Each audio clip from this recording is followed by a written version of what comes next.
What's going on, everyone? This is Catfish on Ice, episode 72, everybody. This is Chad 72. Minton with Rich Howe, your host. And we are watching some Titans football right now. They are on Monday Night Football. And I made this promise right before we went live. I said, if the Titans are still competitive in this game, I will mention them in my intro. And I am a man of my word. And they are very much in this game. I think it's like 13-10. Derrick Henry just stiff armed somebody out of oblivion and ran for like a 70-something yard touchdown because he does that regularly. So we will be watching the game because a lot of our Preds listeners are also Titans fans. It's a big-time game. But This is episode 72 of Catfish on Ice, brought to you by DraftKings, part of the Hockey Podcast Network. This is Chad Minton with Rich Howe. Rich, how are you doing tonight, my man? Doing good. I just saw the Derrick Henry run. That was amazing. It was an amazing run. He does that kind of regularly. Kind of like kind of like me and you wake up every day and we brush our teeth, we eat breakfast, we shower. Derrick Henry makes it a regular thing to just do touchdowns like that. So yeah, he wakes up and like walks around with 200 pounds of chains on his neck to work out. Exactly. So, stuff like that. Yeah, just normal stuff. Just normal stuff like that. Yeah. But all right, so we are off to a rough start here when it comes to the Nashville Predators season, but it's just 2 games. It's 2 games of 82, so everyone needs to walk away from that ledge a little bit here. Just calm down a little bit.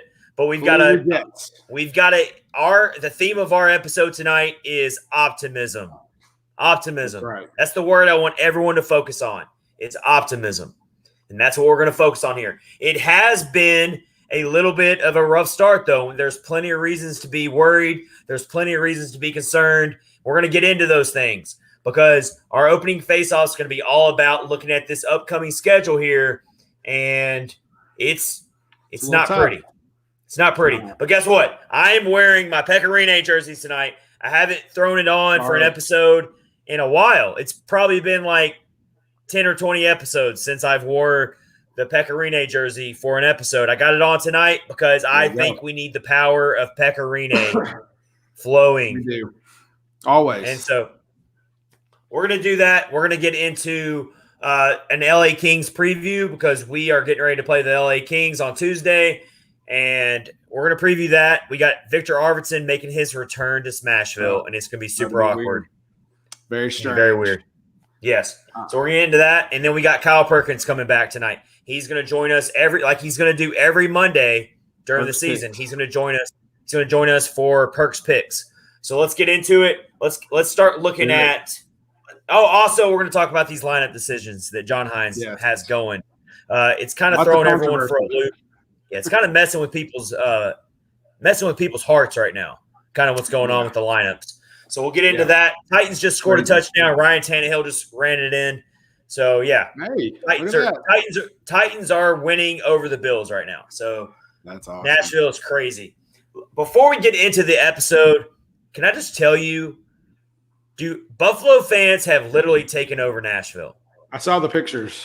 Yeah, it's wild. It's crazy. I saw a bunch of pictures, and seen people talking about how like they're all over the Opry Mills Mall. Tons of people out. I'm sure you've seen a lot of people at work down there. They started. So I work downtown on Broadway, and these Buffalo fans started coming in on Wednesday of last week. Wow. So they've been in town for 5 days, and these fans, they party like it's going out of style, like it's all going to be over with soon, type of thing. Like they go at it. They wake up bright and early, and they don't stop till late at night. Like they're crazy. Wow. And they've been in town. Are they behaving? Are they behaving? That's kind of a tough question to answer. Yeah. Some of them are, some of them aren't. How about that? Yeah. That's my answer for that one. That's good. But I will not question Buffalo fans ever again as far as their loyalty and their passion because they are out. I'm convinced that they don't have any other apparel in their wardrobe other than Bills gear. Like they get, that's just what they wear to work and church, and I feel that way. Just Bills jerseys. Okay. Yeah. Cool. So So we'll mention the game as we go on because it is a big time game, and a lot of Preds fans are also Titans fans. We got crossover appeal going on here tonight for episode 72 of Catfish on Ice. But let's talk about the Predators here, and let's get into our opening face-off tonight, and that is this upcoming schedule and what we got on deck, and how I'm going to go ahead and say it right now. I know we're all about optimism here, but I'm also objective. There's always hope. I'm really worried about the Preds possibly starting 0-5, 0-6, dare I say. Like, I'm really worried about it. Man, if you think it's bad now, people wanting to fire Coach Hines, just wait. If something happens and they go 0-6, oh, man. Just shut down Twitter. And I'm not predicting that, so I don't want anyone to twist my words and say that Chad Minton predicted that the Preds would start 0. I'm not saying that. No. But I am telling you, this schedule does not look very welcoming at all. It's tough. And I know it's been 2 games, but we got the LA Kings coming in here on Tuesday. They are a very revamped and much improved team. You've got the Rangers coming in on Thursday, and that's your 4-game homestand to open that's the end of that, the season. And so I'm telling you, one of those 2 games, they better get a win. Because if they don't win either of those 2 games, it's going to get really bad, because then you go to Winnipeg, then you go to Minnesota for your first road trip of the season, then you come back home for San Jose. It's very realistic. You're starting 0-6, and then you finally get a kind of a reprieve with the San Jose Sharks coming in. Maybe. It just depends. Maybe. So Winnipeg hadn't won a game yet, so they're probably good and ticked off. Los Angeles just came off of a loss after destroying Vegas.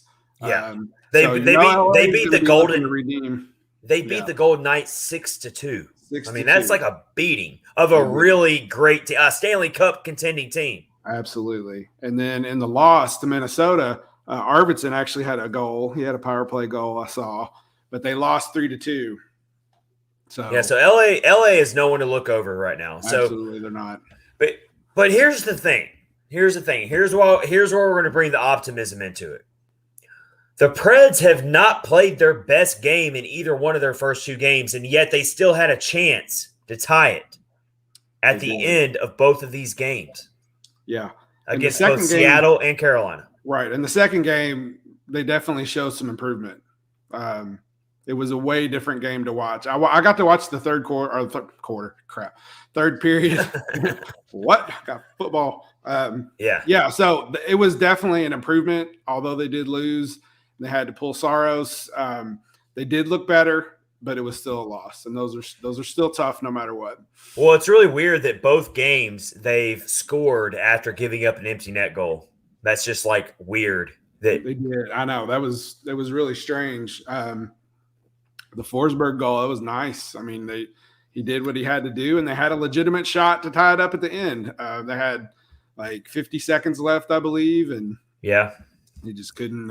Well, so I mean, Ryan Johansson had that sweet backhand goal. So good to see. To tie it at 1, and so you're feeling good about it a little bit.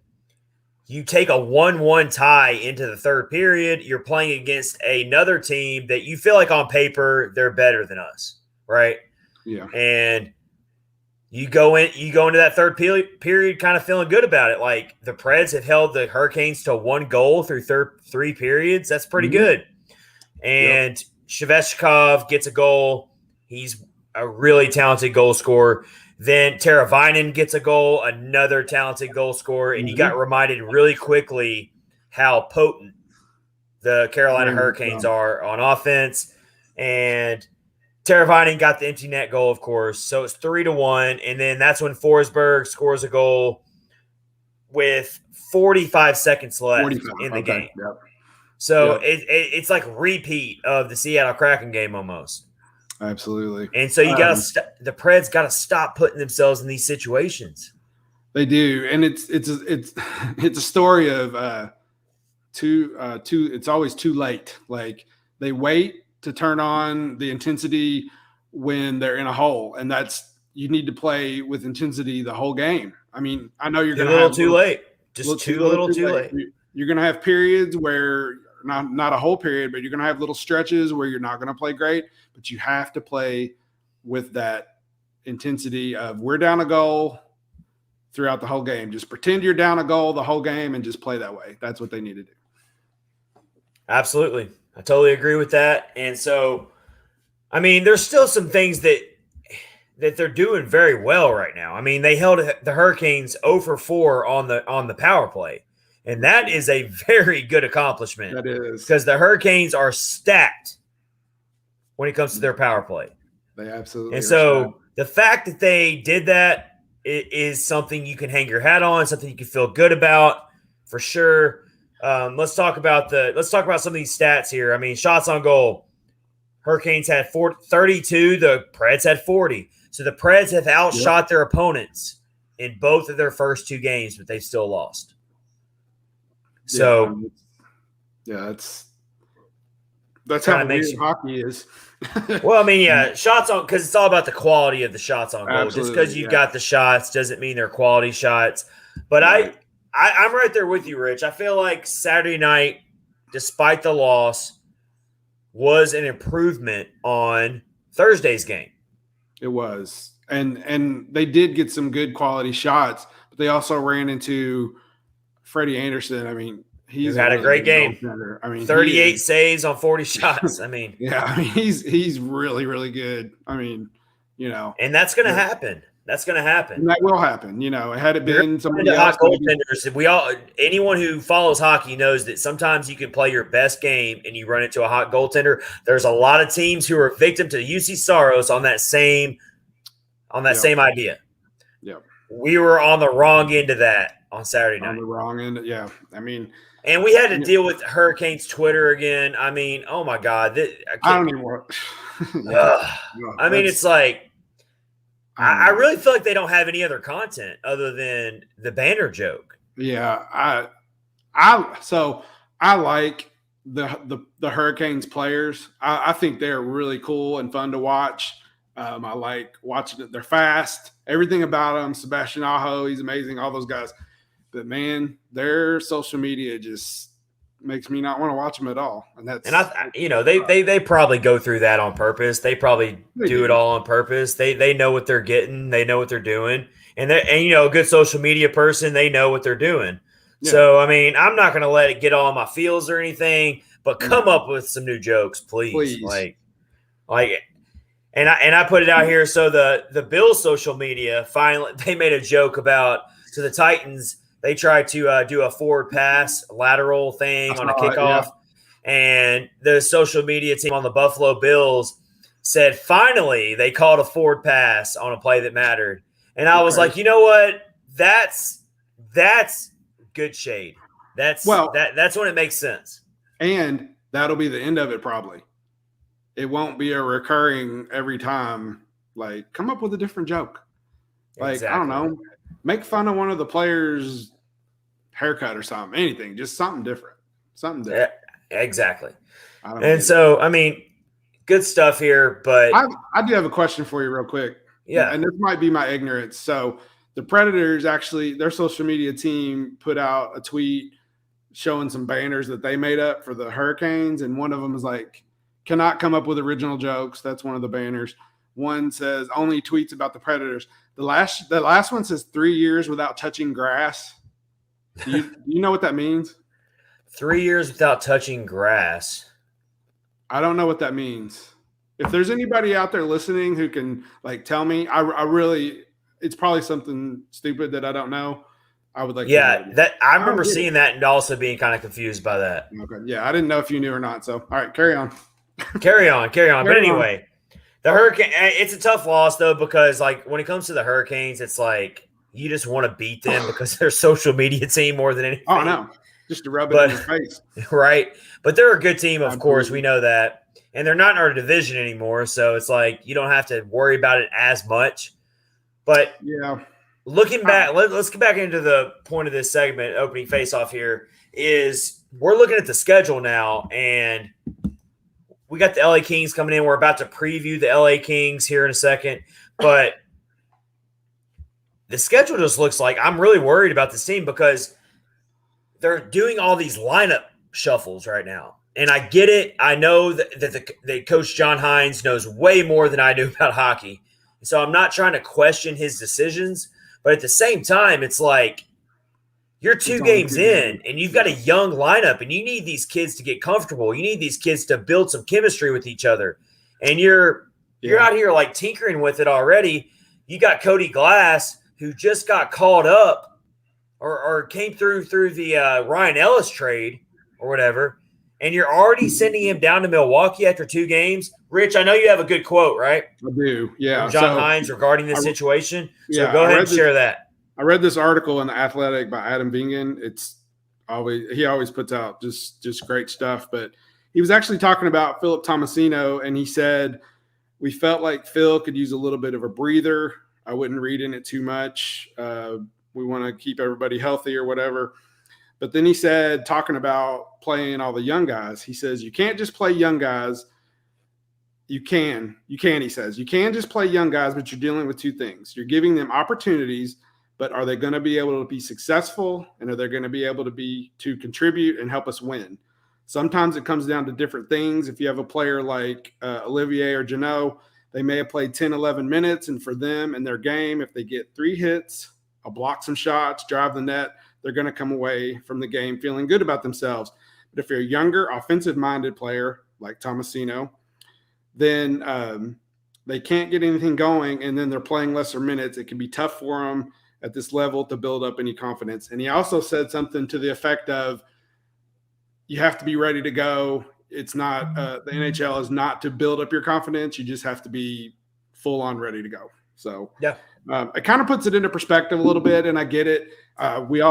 Everybody wants to see Tomasino play as much as possible, but Hines made the decision. He felt like he needed a breather, and he doesn't want to get Tomasino discouraged, because that's the last thing you want. So, I mean, I get that, but a player like Tomasino needs to be playing somewhere. So if he's not going to get playing time on the NHL level, then let him play in Milwaukee. Like you can't straddle the fence here. You've either got to make one decision or the other, in my opinion. In my opinion. Yeah. But also going back to Cody Glass here, I don't understand why a product of your Ryan Ellis trade is already playing in Milwaukee 2 games in. Yeah. That's please make sense for me. Like, someone make sense for that. Like, for me. Like, because if you can give me a good case, I'll try to come around on it. But I can't understand how 2 games in, if we're 10 games in, if we're even 5 games in, and he's struggling really badly, then I could see it happening. But 2 games in, you're already sending Cody Glass down. And what do you think he's going to get out of playing in Milwaukee? Like, I mean, he's already had plenty of NHL experience with Vegas and been there and done that. He's already been through the growing pains to a degree. What do you think he's going to get out of, even if he goes down to Milwaukee and plays really well, how is that going to benefit him when he comes back to the NHL eventually? I don't know. I don't see it. Yeah. I don't know either. I'm kind of 50-50 on the whole thing. I think Kyle's going to read something about this on one of his picks.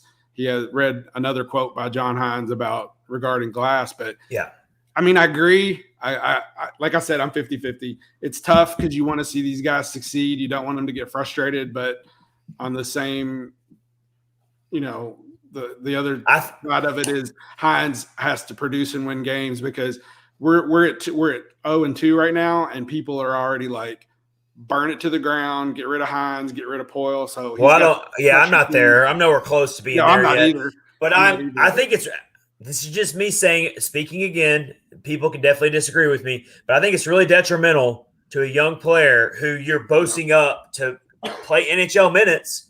You made this, both Tomasino and Glass, I feel the same way about the both of them. Yeah.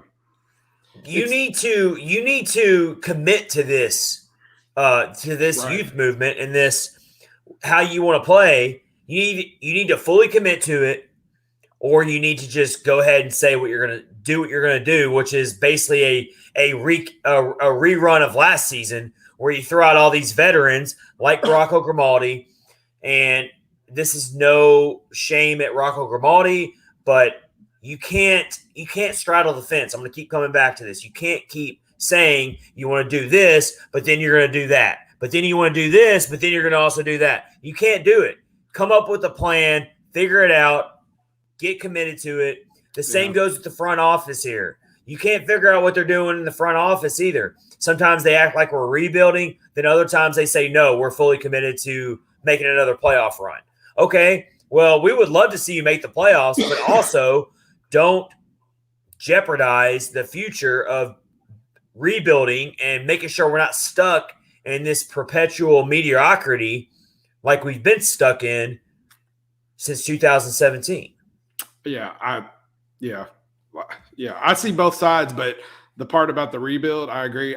They're not rebuilding. There's no plan right now. There's no plan, and that's not what it feels like. There's no plan, and so now the pressure is to win. Yeah, if there's no plan and the only plan is to win, well, then you better win.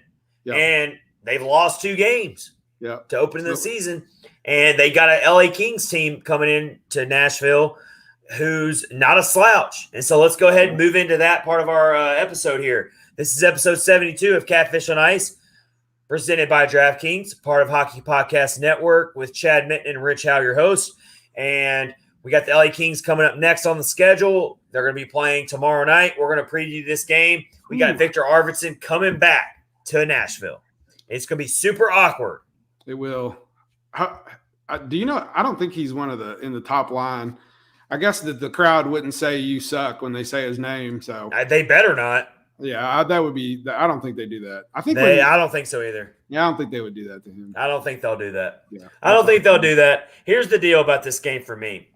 Obviously, predicting hockey games is harder than almost any other sport. Wow. Like any team is capable of winning at any time. But just previewing the matchup, just purely looking at it, paper to paper, I call this a toss-up. I do. I think it's a toss-up. But this game concerns me because the Kings they started the season the opposite of how the Preds started the season. They have. They have a lot to be, even though they lost their last game 3-2 to Minnesota, another good team. Yep. Well, the Kings have opened the season very, very strong, whereas the Preds have not. Yeah. So they've got Kopitar, who is on my fantasy team. By the way, Rich, are you recovering from that fantasy loss? Man, I was beating you so bad, and then you just your guys just turned it on. Oh man! But hey, it's okay because Nikita Kucherov, my first pick in the whole draft, is now going to probably go to IR. So yeah, it's like a bittersweet win for me because now I've got to figure out my lineup because Kucherov's out for me. But anyway, go ahead. Anyway. Yeah, so Kopitar through 2 games has more points than the entire first line of the Predators. So what a stat! He scored 4 goals and 3 assists in 2 games. Drew Doughty has 6 points in 2 games, a goal and 5 assists. Yeah, I mean we're supposed to be optimistic in this episode, Rich, and you're going to bring in stuff like that. Man, that's not helping the optimism at all. This is realism. It is realism. Realism is very important. Yeah, I mean, the Kings are going places. That's obvious. They are going places. They've been not good for a few years. Honestly, the Kings are kind of doing what a lot of Preds fans want the Preds to do. Yeah, which is rebuild. Exactly. Yeah, but I think when they did their rebuild, they kind of tore the whole thing down almost. So, which we did not do. So these are early stats here, but I'm going to compare the team stats here. Okay. Just through 2 games each for each team. Kings have a 50% power play. The Preds have a 16.7% power play. The Kings have not given up a power play goal yet. Oh, wow. Preds went 4 out of 4 against the Carolina Hurricanes in the last game. So there's something to be said about that. One of them was a 5-3. Kings are averaging 4 goals per game. The Preds are just averaging 2.5 goals per game through the first 2 games. The Kings their stats are, they look good. They really do. Through 2 games. It's just 2 games. But this is a very, very important game for the Preds. As important as an early season game could be. The psyche of this team is going to drastically deteriorate if they lose on Tuesday to the Kings. Yeah. Yeah. I feel like they really, obviously they need to win this game, but they're inching closer, it feels like, towards winning. Yeah. They played way better, like we talked about earlier in the game against Carolina. I think, like you said, though, if they don't win this game that they're building up to so well, that it's going to be. Because that means if you lose to LA on Tuesday, that means that not only are you 0-3, but you've opened the season 0-3 at home. At home. Yeah, absolutely. I mean, how often do you get a 4-game homestand to open your season? Yeah, that's very rare. Very rare. And if they lose that one, guess what? You get to turn around and play the New York Rangers, who also is not a slouch. They are a fringe playoff team. You got to think the Preds are going to win one of these 2 games. I feel pretty good about them winning one of these 2 games. I feel way more confident, actually, that they're going to beat the Rangers over the Kings. Yeah, but New York's 1-1-1, so they've won a game already and went to overtime in another. I don't know. It's tough. The whole all the way to the end. They got to figure it out.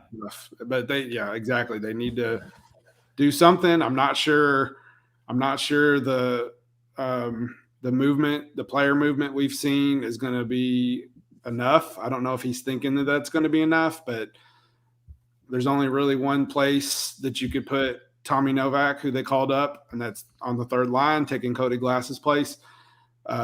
You just got to have more from the rest of these guys. I don't know. The first 2 lines are the ones that need to produce. Now, the first line did have a good they produced well in the last game. They got 3 points.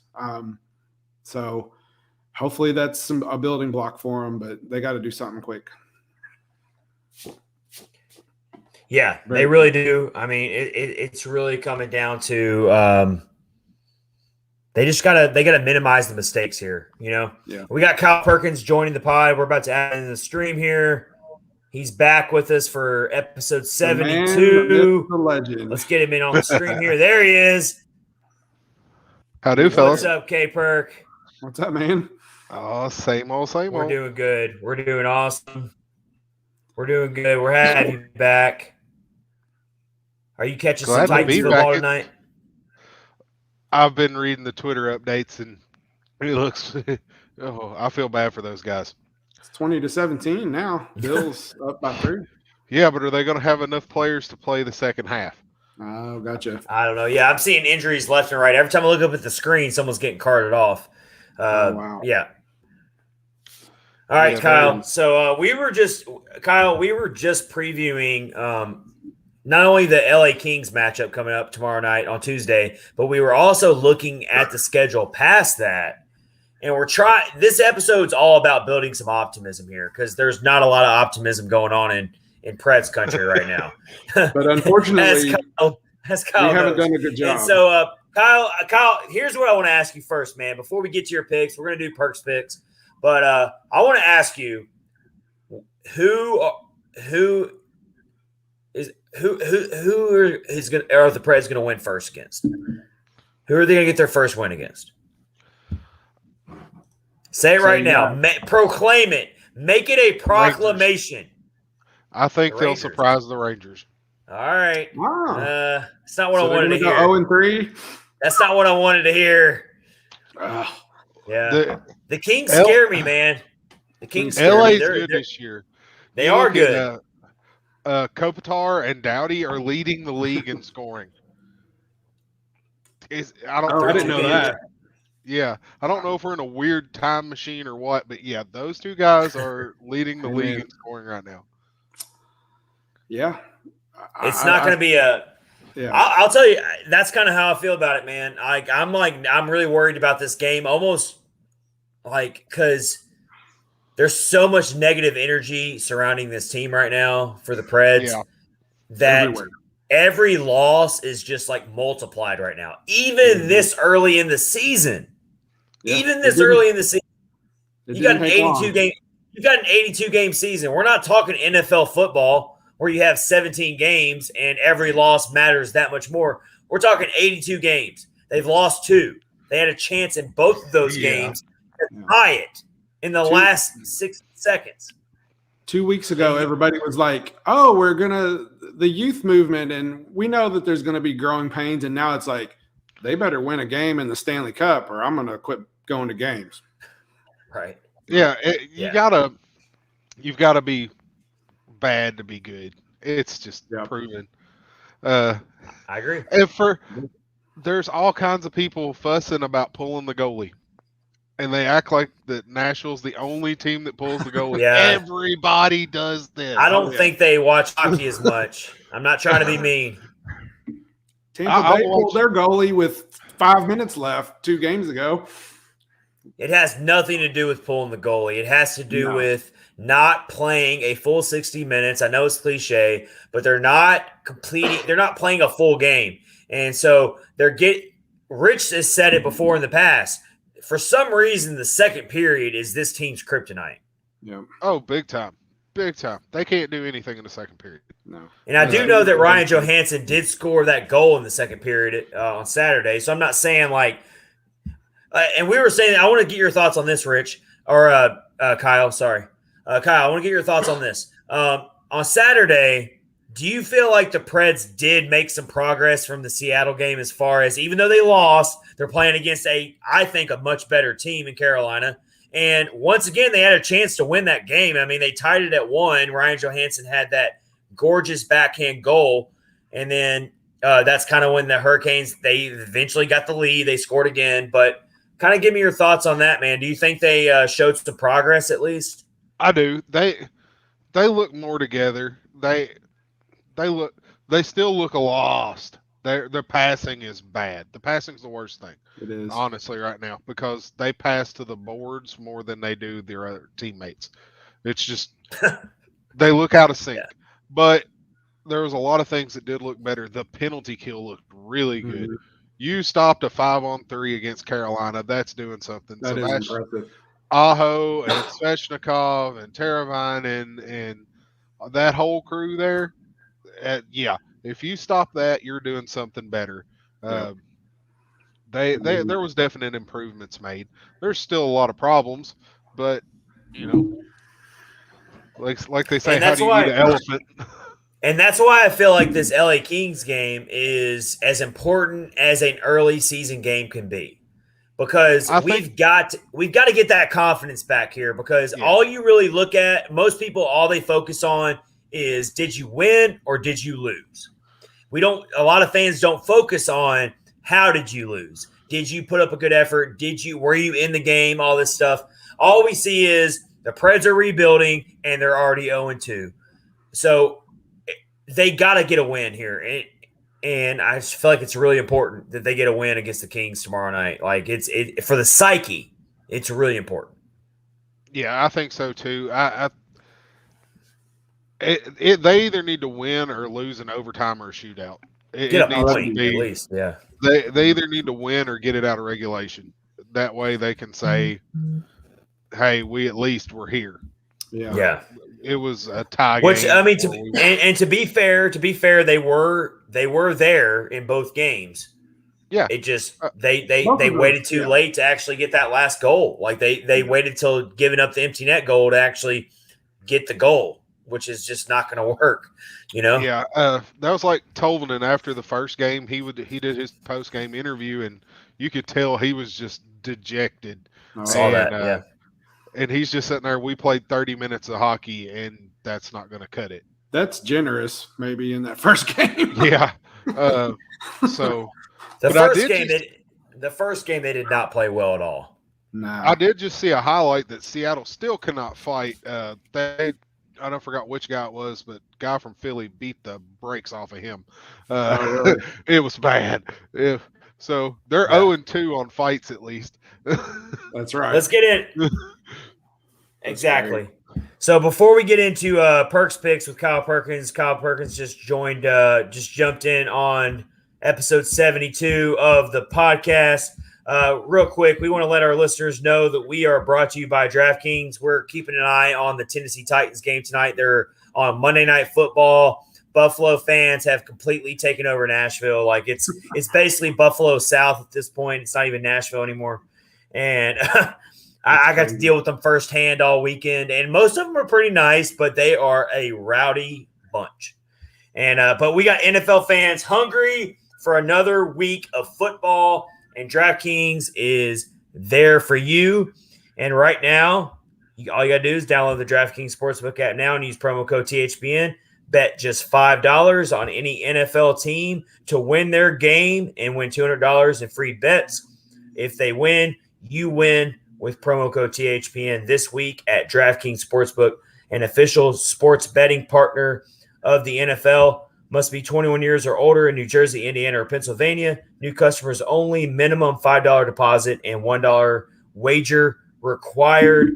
One per customer. Restrictions apply. See DraftKings.com/sportsbook for details. And if you have a gambling problem, please call 1-800-9-WITH-IT or 1-800-9-GAMBLER. So, yes, we got NFL football going on, and DraftKings is there for you. We know a lot of our hockey fans. They are also NFL fans. That's why we're keeping you updated on this Monday Night Football game with the Titans and the Bills. It's a big, big game. A lot of people are amped up about it. And the Titans are hanging in there. They're down 20-17, and the third quarter just started. So as we do this episode, we'll kind of talk about it and update you on the game. But the Titans are hanging in there, so good for them. Still don't feel very good about it. Right. I just watched the video of that fight you're talking about, Philly and Seattle. I don't know who these guys are, but that Seattle dude, man, he might need to go to the hospital. Dude, I told you he got the brakes beat off of him. Holy moly! The refs he ate about 45 right hands. The refs were like afraid to even get in there. They might get hit, dude. Okay. Anyway. So hey, Kyle, we haven't gotten to talk to you since the Yakov Trenton fight in the season opener. How'd you feel about that? I think I liked it. I'm sure you did. I'm sure you did like it.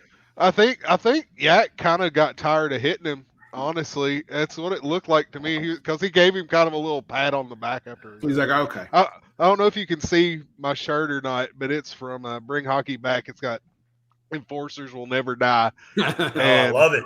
And Goon Squad on it. So there's where. Yep. I think it put a damper on that fight was that they went to the penalty box, and then that's what got Seattle's first power play goal, and then they scored another power play goal right after that on another penalty.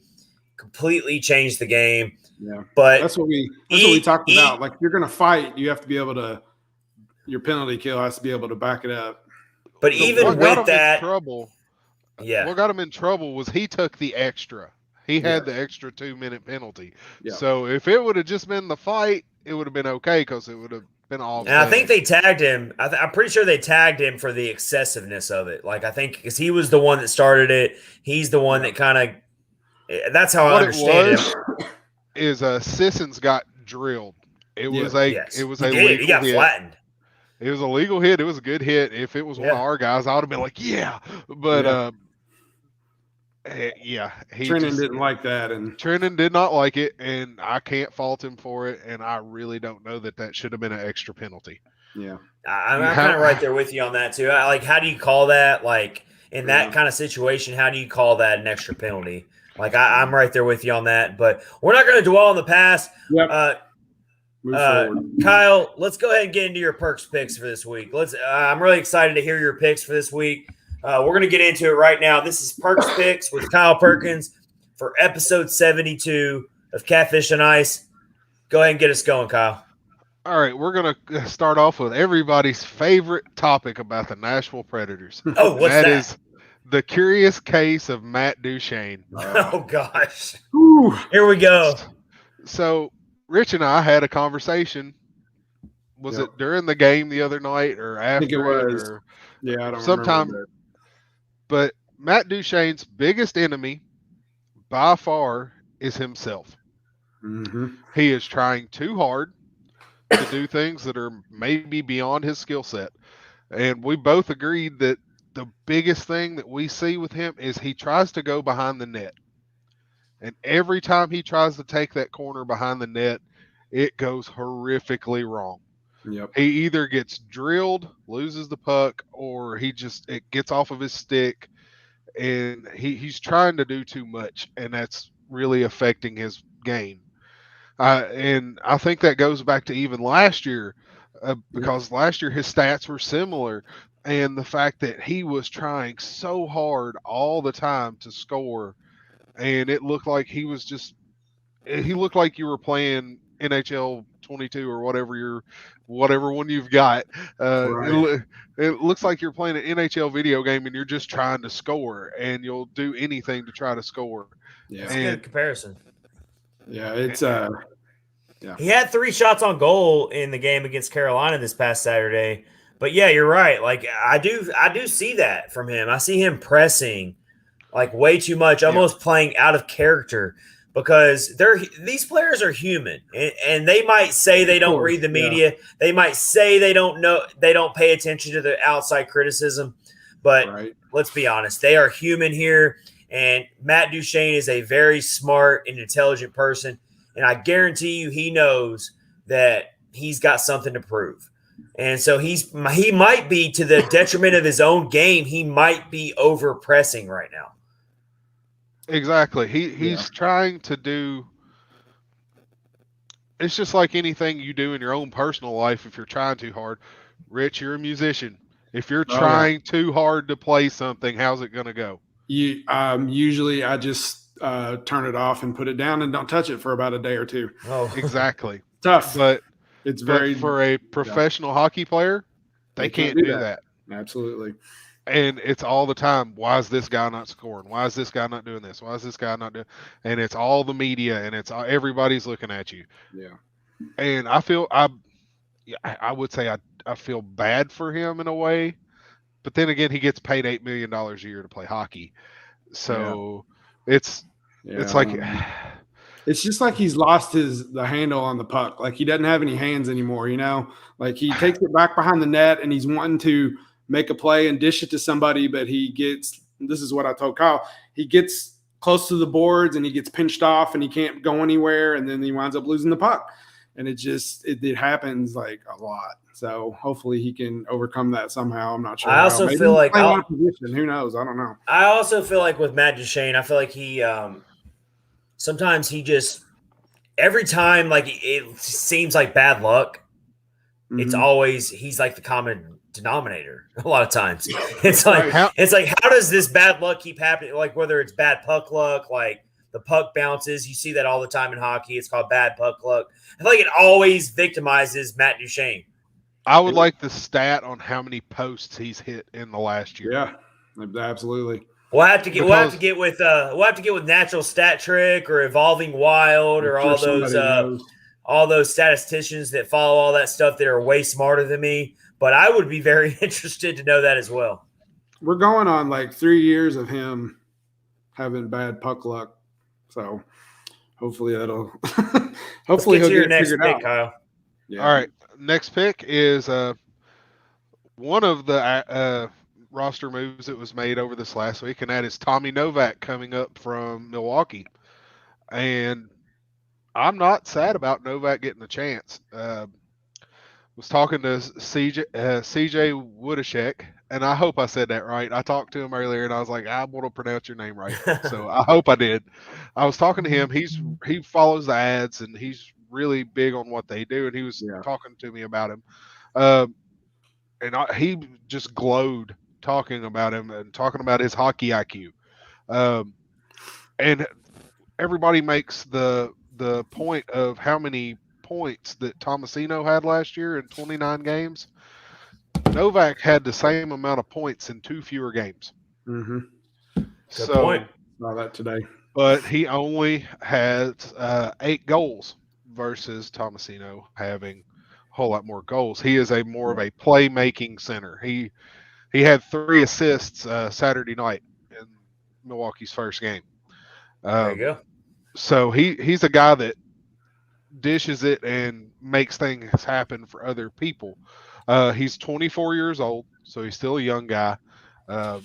He's been in and around our minor league system. He played a few games on the Everblades last year. He played on Chicago and everything else. But one of his line mates when he was in Chicago, when he was still there, is Tanner Jeannot. Oh. So, and whenever they were together, they were tearing it up, and that's why Jeannot got his call up.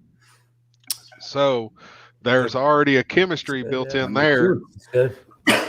So what I really like about Novak's story, as much as I'm already on record saying this earlier in this episode, and I've said it very freely. I don't like sending Cody Glass down after 2 games. I just don't like it. But I am happy for Tommy Novak because he is a player who has done it kind of the hard way.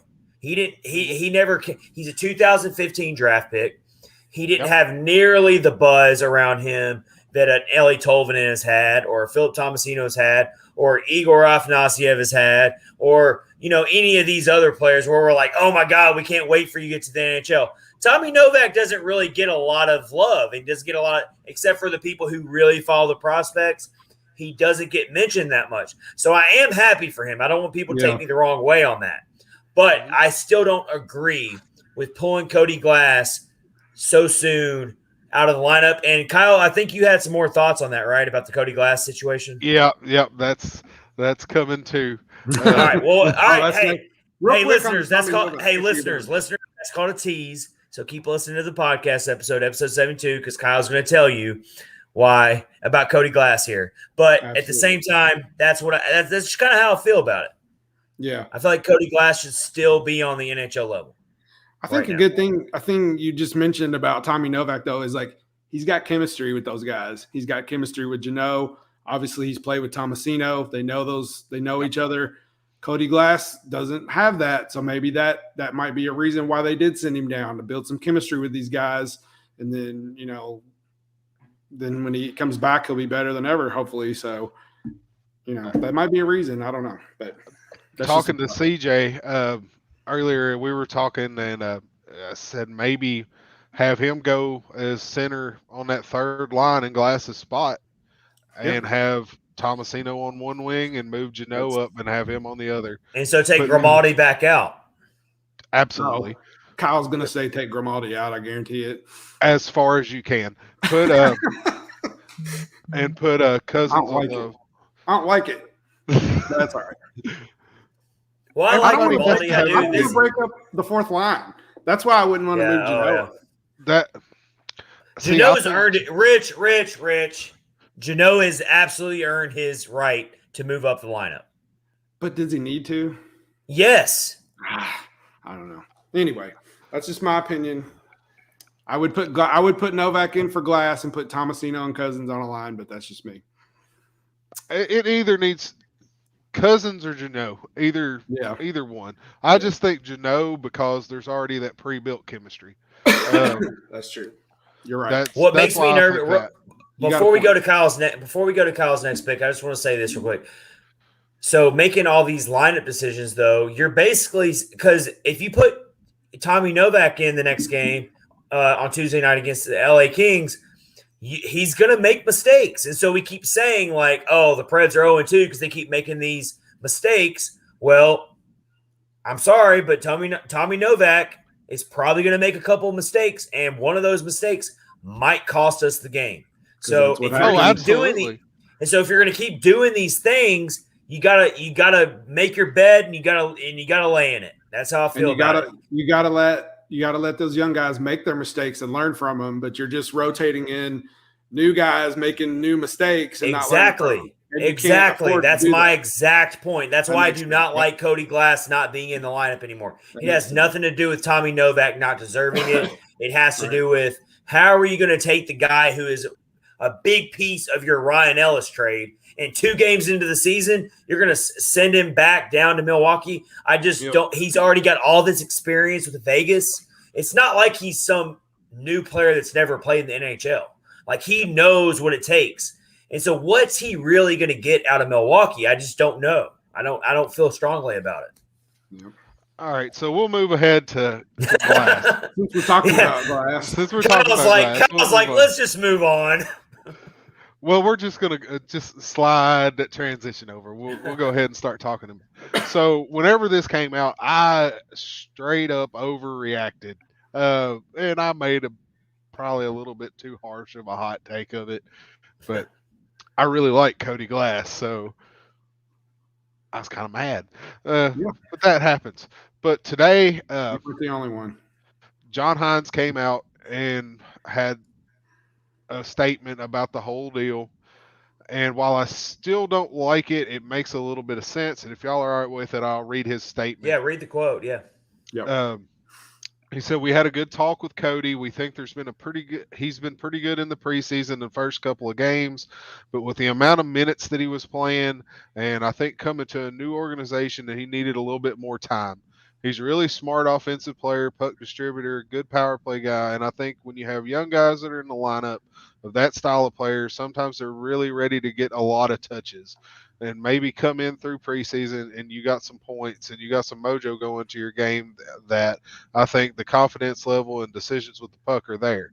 So we had a good talk with him yesterday. We feel like he's going to be a real important guy for us, but right now what's best for him is to go to play in Milwaukee and be the top line center. Play the top line center minutes, play the first power play minutes, get touches, be able to produce and play a big role, work on his face-offs a little bit, and get himself up and running a little bit better. And this is me saying this, that he is still coming back from injury. He had a pretty bad injury. Yeah. Hines goes on to say, then when he does that, and you're going to get a player that's coming back in with confidence and some substance to his game, that's ready to come and perform the way that we know he can perform. He wants to perform at this level. So he understands it, and he thinks it would be a good opportunity for him. And that was the decision that we made and came to an agreement with him. We think it's important that it's what's in the best interest of the player right now in order for him to come back and help us. And I think it's important, too, that you don't wait too long where it's maybe 10, 15, 20 games and the player's been out or doesn't have the confidence or production level. Maybe you wasted time where we didn't want to waste time because we got him for a reason. We believe in him, and every player goes through a different process to get the level they need to. But that's what we all felt was best for Cody for the near future. I mean, I appreciate the honesty. Yeah. Out of John Hines. That's what I pull out of that is I really appreciate the honesty because that is a really, really fully detailed answer. And that's good that he did give that answer. Yeah. No, I totally appreciate that and respect that. Yeah. I can still disagree with it, though. And he's also way smarter than me and a hockey head coach, and I'm not. But I still don't like it because here's my reservation about it. He goes down to Milwaukee. Let's say he dominates. Let's say he does really well. And then the Preds are like, all right, let's bring him back up. He's ready to go. He's ready to go. We all know how hard it is to transition from Milwaukee or from the AHL to the NHL. And so I fully have confidence in Cody Glass's abilities. And so he can do all that. But until he can actually go through those growing pains for a sustained amount of time on the NHL level, I don't know what he's going to get out of being in the minor leagues. I feel the same way about Tomasino. I think the biggest thing is the playing time. Where he's been playing third, fourth line in Nashville. If he goes and he's averaging 18, 19 minutes. Yeah. I mean, being the guy, being the number one guy, that could be good for his confidence. I do like that. And I really don't know. I could look this up real quick, but I don't know what his minor league experience was in the Vegas system. We could probably look that up pretty quick here. Extensive. Extensive. Well, he was drafted I was looking it up just now. So I know he's 6th overall pick. In 2017, he played 39 games for Vegas in the 2019-20 season. So that tells me he only had a year of development. And then he went on. No, when you're the 6th overall pick, you're going to get thrust into it very, very quickly, most likely. Yeah, I always think so. I agree. They expect him to be like. So wow. So look at this. He actually has he played 14 games for the Henderson Silver Knights of the AHL of the Vegas Golden Knights system. He played 14 games, had 10 points. And then the 27 games he played that season. This is 2020-21 season, this past season. He played 27 games for Vegas, put up 10 points, which is not really a slouch at all. 10 points on your first season. And then he also put up another 10 points in only 14 games for the Henderson Silver Knights. He's got some time in the WHL. He played for the Portland Winterhawks in 2017-18, 64 games. Played another 38 games for the Portland Winterhawks in the WHL in 2018-19. But actually, his AHL experience is pretty limited. It's not a lot. For some reason, I thought he had a lot more time. And the low number of games is because of, I can't remember if it's two. I think he's had two pretty bad injuries since he was drafted. Well, I think but honestly, Kyle, in the 2020-21 season, I know that. But honestly, Kyle, that actually supports your argument as far as maybe it is good for him to get some AHL time. I didn't realize it either, but he doesn't have hardly any time in the AHL. So that actually supports your argument, Kyle, as far as maybe this is good for him. Like, I'll stand corrected on that. Maybe this is good for him. You look who he's going to be playing with when he goes down. Look at Milwaukee's first line right now.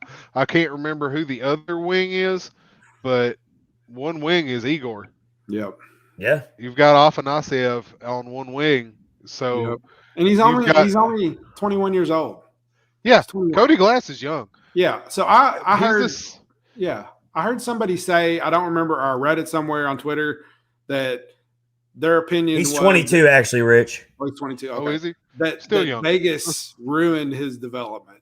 That's what absolutely said. Yeah. So I didn't know anything about him until he came here, but it sounds like. So in that regard, you're actually starting to talk me back towards the center of this, honestly, with what we're talking about here. That's what I love about this podcast is we can talk about stuff. We get differing opinions. We throw it all out there. And honestly, like I still hate shuffling these lineups so early. You're not going to really change my opinion on that, but you're kind of starting to bring me back towards the center a little bit in the sense that Cody Glass, okay, he hasn't had the benefit of playing a lot of AHL time. He was thrown into it really quick for a really great Vegas Golden Knights team. Yeah. With high expectations. You look at Henderson's records versus Milwaukee's records. Milwaukee is a dominant team in the AHL. They are going to steamroll a lot of teams. He goes there and he's going to feel like $1 million man whenever he's walking out of there. And that's a good confidence booster. And he comes back and he's like, you know what? I'm the guy. I'm going to go up and I'm going to try to make them move Mikhail Granlund to wing. I'm going to fight my way up this roster. So hopefully that puts, and we have undeniably the best AHL coach, Carl Taylor. He is a magician. I will cry if they let him out of our system. Whoa.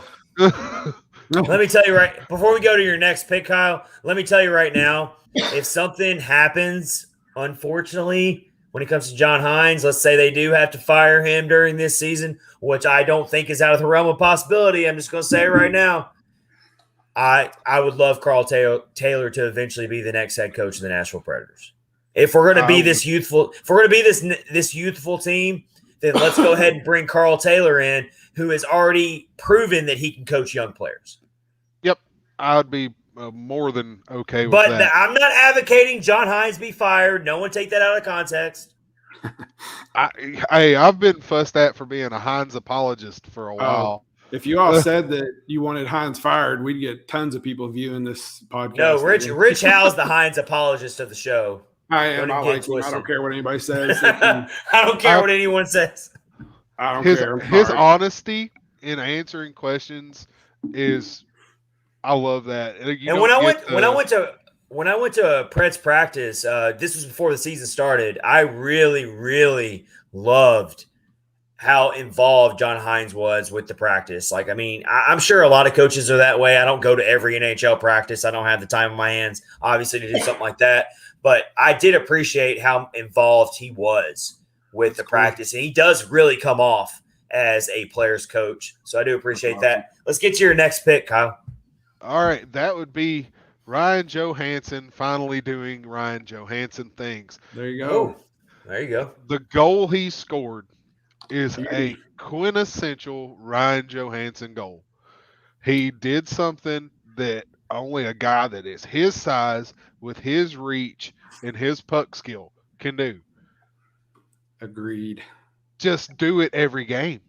That's all. His puck skills are ridiculous. He's and I wish he would shoot more. I know he's a pass first guy, but I wish he would take that shot more because he does have a good shot. But he had that. I don't forgot who was the defender that he was just holding off with one arm while he was coming in. That's his patent move. That's his patented move. Because Johansson's what 6'3", 230. To do it. He's a big boy. He needs to play like that. He needs to be that big body center that just bruises people through the middle and distribute it to Duchesne and Forsberg, or go in like he did and score. I mean, that was one of the prettier goals I've seen in a while. It was. I think you're hitting on something there. When it comes to, sometimes I feel like he does need to be a shoot first mentality. If you're going to be a top line center, you have to be able to score. I'm sorry. Yep. You can be the best passer in the world, but if you're going to be a top line center, and that's why it's not. No one ever said that Ryan Johansson's a bad hockey player. We're upset because he's a top line center and he does not produce like a top line center. That's why we're upset. Absolutely. If he's on a second or a third line, you're happy with Ryan Johansson. You're happy with his production. Let's say he's getting paid second or third line money. You're totally happy with him. You're pleased with him. He is a top line center with a big contract. And he has to start playing that way, and he has to start shooting first sometimes. And so it was really awesome to see him score that nifty backhand goal to tie it up against a really great Hurricanes team that I honestly gave no chance of the Preds winning. So that was a really good thing to see. So let's hope that's a sign of things to come. Yeah. Mm-hmm. So the last one is the fabulous Finns of Tennessee. Oh, that's good. There you go. And this is three people. So it's all the Finns. So UC Saros has been hung out to dry a few times. He's faced some bad defense in front of him. Yes, especially in the first game. But he is still holding a 9/11 save percentage. I was really surprised by that number. I'm really tired of seeing this rerun of UC Saros getting his stats just being completely tainted. Do you know how many shots against he's had in 2 games? In front of him. How many shots against in 2 games do you think? I'm going to say close to 70 or more. It's only 56, but that still seems like a lot. But what's crazy is the Preds have outshot their opponent in both games. Yeah. It still seems a lot, but I don't know. It doesn't have it broken down between how many per game, but anyway, go ahead. He's still playing. Saros is not the issue. I've seen a lot of people blaming some of this stuff on the losses on Saros. I don't get that at all. Yeah, I don't either. It's like he's stopping everything he can stop. There's been some weird fluky stuff go in, and there's been some really bad defensive lapses in front of him that allowed shots especially the Seattle game never take place. He's probably had maybe that one that he would want back out of all of them. Yeah, I know which one you're talking about, and it's just like like the Fabro screening him. Yeah, screening your old goaltender. Oh my gosh, that was awful. I had a moment. We reacted to that whole game fresh. It was raw on our brains on Thursday, and I don't know what Fabro was thinking there. He seemed lost, like he had no purpose out there, is what I like to say. Like he just seemed like he was lost out there, and it just inadvertently screened Saros. And these are the things we're talking about. It's like you don't see these things in the box score. All you see is, Saros gave up this many goals. Yep. This was his save percentage or whatever. And it's like the story does not do him justice through the first two games. And in those games, it's every loss has been because of one mistake. If you think about it, that one mistake, that was the winning goal. Yeah, the game the other night, they make one mistake, and that's, it's 2 seconds of concentration loss. It's a game. Absolutely, that's how it is, because they can't come back from that. They have a hard time coming back. But go ahead. So the next one of this one is Ellie Tolvanen, and I've talked about this every time the last 3 or 4 times I've done this. He is averaging in the regular season 6 shots per game. I love this. I love this so much because I want shots on net. So those are all shots on goal. He's done 6 per game. That's Philip Forsberg's normal numbers. That's what you want a scoring winger doing. You want 6-7 shots per game going at the net. And I mean, he's already got the one. He's not going to score every game, but he keeps a goalie and defense honest. They figured out that they have to respect that shot, and that's going to leave opportunities for Granlund and Cousins on the other side. So also move into the next one of my Finns, and that's Mikael Granlund. Yes, he has been so consistent. He's played so well. He's playing on the penalty kill. He's playing on the power play. He's got 3 points, a goal and 2 assists through the first 2 games. What more can you ask from a guy that you're paying $3 million less than your 2 top paid players, and he's out there just working like a government mule, just doing everything. And I think he's shown why they put that A on his chest. Yeah, I agree. And I believe you can really see what that's meant to him to get it in his interviews after the game, and then just his behavior on the ice. You can kind of see he's going up to the other players. He's talking more and everything else. I believe he's really embraced that leadership role. Yep, I agree 100%. And just the eye test, he's probably the best player on the team at the moment. Maybe. I think so. Yeah. I can't really complain about anything he's done. I haven't seen any. I haven't seen him taking shifts off. There's never been a time where I was like, oh, he's just lagging around. Forsberg, Johansson, Duchesne, there's all been all of those have had some times it's like, well, they just ain't doing a whole lot. They're just kind of chilling and letting the rest of them do it, or letting the defense do it. Not those guys. That whole line right there, that second line they're putting in work. They might not be blowing the scoreboard up, but they're putting in the work. For sure. Yeah, and so so that's Perk's picks, right? That's your Perk's picks for the week. Great. Hell yeah! Really, that was a really good list. Love it. That was a long-winded one. Really good list. I've talked for half an hour. No, that's good. Hey, we got a lot to get out of you, man, because you didn't. We had technical difficulties the last time you were going to do Perk's picks. Oh yeah. And I forgot about that. Technology's never my friend. Technology is one of the biggest on this planet. I don't hate anyone. I don't have hate in my soul, but I hate technology. but yeah. So it's nice to have you back, Kyle. Yes, awesome list. First pick for episode 72.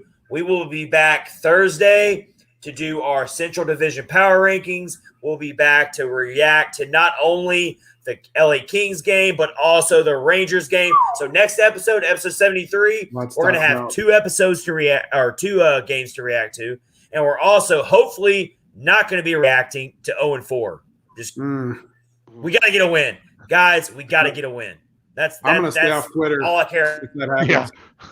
I just need one win. Give me one taste of victory. That's all I care about. It's been a rough weekend of sports for me. I'm a Vanderbilt fan, and the way they lost is just excruciating.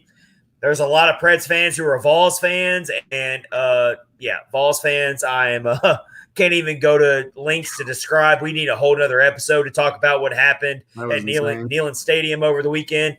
All I got to say is Tennessee sports fans are going through a tough time right now. So Preds, come together and get us a win tomorrow night. Yes, we need it. That's all we care about. Yep. All right, so we will see you for episode 73 on Thursday. This is Chad Minton with Rich Howe and Kyle Perkins. You have just listened to episode 72 of Catfish on Ice, part of Hockey Podcast Network, and also presented by DraftKings. We hope everyone has a safe week. Take care of each other. Be kind to each other. Enjoy each other. And we will see you later this week for episode 73. Take care.